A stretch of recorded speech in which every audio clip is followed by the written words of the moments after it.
आपल्या तो बाजून पडला दारात घेऊन जवळ गेलं माझं खान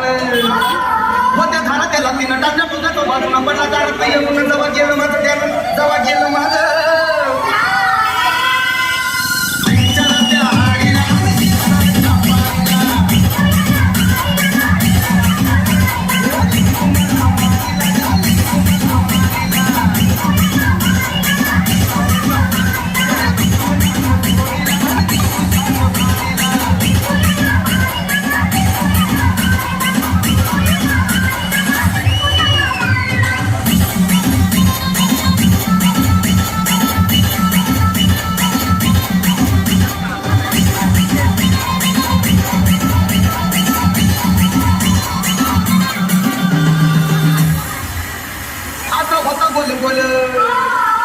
वरती हळद आणू लागलंय